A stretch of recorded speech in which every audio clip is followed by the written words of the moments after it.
ازيكم يا شباب، عاملين ايه؟ ان شاء الله رب تكونوا بخير. فيديو النهارده هكلمكم تاخد كرياتين HCL ولا كرياتين مونوهيدرات، واحاول ان شاء الله اغطي لكم الموضوع ده بشكل علمي وفي نفس الوقت بتجربتي الشخصيه للموضوع ده. هحاول تكون المقارنه عن مفعوله بيشتغل بعد قد ايه، الجرعه بيبقى فيها قد ايه، وفي نفس الوقت نقطه السعر والطعم بتاعه وتجربتي الشخصيه ليه. وهديكم نصيحه سواء تاخد كرياتين مونوهيدرات ولا HCL بناء على مستواك، سواء انت مبتدئ او متقدم. وما تنسوش تعملوا لايك وسبسكرايب لو انتوا جداد معانا في القناه، وادخل تحت في الوصف هتلاقي عامل عروض قويه جدا على التدريب الاونلاين. لو هنتكلم عن المفعول، من المفترض الكرياتين HCL مفعوله بيشتغل اسرع من الكرياتين المونوهيدرات، ده الكلام اللي مكتوب على العلبه، ولو جيت قريت عن الموضوع هتلاقي كله يقول لك كده. لو هنتكلم على الجرعه، طبعا الكرياتين المونوهيدرات بتكون الجرعه بتاعته 5 جرام، وبيكون مثلا في مده تحميل اللي هي الاول اسبوع، بتاخد مثلا 20 جرام في اليوم، ولكن مش كله طبعا بيعمل جرعه التحميل دي، الاغلب مش بيعملها اصلا. ولكن الكرياتين HCL بتلاقي الجرعه بتاعته بيكون السكوب 1 جرام او مثلا 2.4 جرام، ده بناء على الشركه. يعني مثلا شركه زي ماسل اد زي اللي معايا دي دلوقتي، دي تلاقي الجرعه بتاعتها بتكون 1 جرام. مثلا شركه زي ماكس ماسل اللي هي عامله الكرياتين HCL بتلاقي مثلا الجرعه بتاعتها بتكون 2.4 جرام.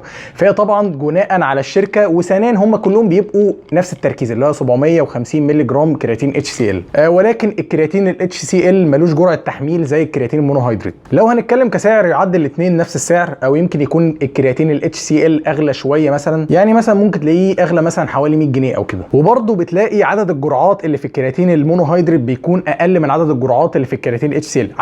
انا عارف هتلاقي مثلا علبه الكرياتين HCL، يعني مثلا زي ما انتم شايفين معايا علبه الكرياتين مونوهيدرات حجمها اكبر وبتلاقي فيها جرامات اكتر، ولكن كمقارنه بالجرعه يعني مثلا دي هتلاقي 120 جرام، بس الجرعه 1 جرام، فبالتالي في كام جرعه؟ في 120 جرعه. ده مثلا بتكون حوالي 300 جرام مثلا، ولكن في 80 جرعه بس عشان السكوب الواحد 5 جرام. فاهمين الفكره؟ فلو هنتكلم كسعر، لا، يعد الكرياتين HCL يقف ارخص بسبب ان عدد الجرعات اللي فيه اكتر. لو هنتكلم كطعم، بصراحه يعد الكرياتين HCL دي احسن حاجه فيه بجد.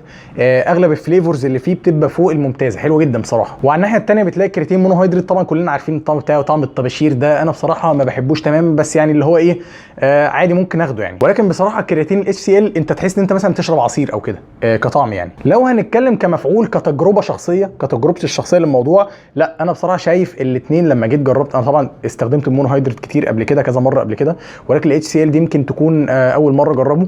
بصراحه حسيت كمفعول الاثنين خدوا نفس الوقت على ما اشتغل، ولكن كبامب بصراحه بدات احس بامب في التمرين اكتر مع الكرياتين HCL. يمكن يكون برضو من احد اكبر عيوب HCL ان هو بيلزق في الايد، تحس ان هو اللون بتاعه مركز شويه، فلما مثلا تيجي تستخدمه كده بتحس فيه لون بيبقى في الايد وبيفضل ثابت معاك كتير. خلاصة للكلام كده، لو هدي نصيحه، لو انت راجل مبتدئ اوعى تبدا بالHCL. لو انت راجل مبتدئ حاول تبدا بالمونوهيدرات، ده زي ما تقول كده ايه، البيزكس. ولو انت راجل متقدم شويه، او لو انت جربت المونوهيدرات قبل كده، ساعتها ممكن تجرب الHCL. دي نصيحتي الشخصيه.